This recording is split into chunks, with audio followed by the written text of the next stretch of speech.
Assalamualaikum warahmatullahi wabarakatuh. Perkenalkan, nama saya Sukmawati. Saya dari Prodi Ekonomi Syariah Fakultas Keislaman. Materi yang pertama dengan tema Bersama Membangun Masa Depan di Indonesia. Dunia yang kita kira stabil ternyata masih terdapat banyak konflik, perang, dan lainnya seperti saudara kita yang di Palestina, di mana saat ini masih terjadi ketegangan dengan adanya populasi dunia yang bertambah sekitar 8-10 miliar dengan banyaknya penduduk, maka potensi sumber daya makin terkikis. Belum lagi kita bicara tentang peningkatan suhu bumi, lalu penambahan suhu iklim yang mengakibatkan banyak bencana dan juga kesulitan terhadap kita. Selanjutnya tentang disrupsi teknologi dan pekerjaan, terdapat 170 juta pekerja baru yang digantikan oleh teknologi, sedangkan 92 juta pekerjaan hilang banyak. Pekerja yang digantikan AI padahal bisa dikerjakan manusia.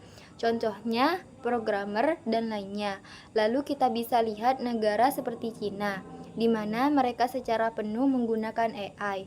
Seharusnya kita harus mengulasi dan melakukan adaptasi perubahan dalam menggunakan teknologi. Karena teknologi atau AI dapat menjadi kawasan baik, itu kita dapat menggunakan demi kebaikan manusia dan peradaban materi. Selanjutnya berupa toxic relationship terhadap kesehatan mental mahasiswa.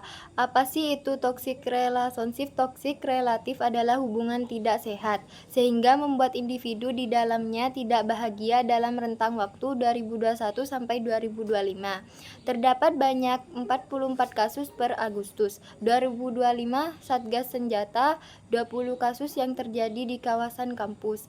Tahap penanganan kasus toxic relationship di daerah di kawasan kampus berupa pengisian link aduan, yang kedua pembentukan tim penanganan, dan ketiga pemanggilan. Selain itu terdapat pemberian sanksi kepada pelaku, sanksi ringan berupa teguran, sanksi sedang skorsing, dan pencabutan biaya siswa. Sanksi tinggi drop out, pemberhentian jabatan, dan pemutusan kerjasama. Materi ketiga dengan tema Golden, terdapat 5 tips. Yang pertama, temukan wahai kamu sejak awal hidup tanpa arah, itu seperti tampak kapal tanpa narkoba. Yang kedua, kuasai diri bukan ilmu akademik, itu penting, tapi karakter dan mindset jauh lebih mahal harganya. Yang ketiga, bangun jaringan sejak dini, sukses tidak hanya ditentukan oleh apa yang kamu tahu, tapi juga apa yang kamu kenal dan siapa yang mengenalmu. Yang keempat, berani mencoba gagal, itu bonus, mulai dengan belajar ikut lomba magang, volunteer, dan kegiatan lain yang menantang. Yang kelima, doa restu dan konsisten. Doa restu orang tua adalah pondasi spiritual yang luar biasa. Konsisten jadi modal utama berjuang dengan perlahan tapi pasti. Materi keempat tentang mimpi kita, diajarkan cara mempertahankan mimpi yang dibagi menjadi dua. Yang pertama, independent thinker, lalu dependent thinker. Independent thinker memiliki beberapa. Dependent thinker seperti percaya diri, tanggung jawab, tidak mau dapat terpengaruh, dan berani. Sedangkan contoh independen seperti tidak percaya, rendah diri, pasif, dan merasa tidak nyaman sendirian.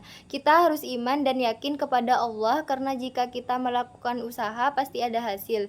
Jika ada kesulitan maka ada kemudahan. Kita harus positive thinking dan fitrah, maka jangan takut bermimpi, sebab mimpi adalah bahan bakar kesuksesan.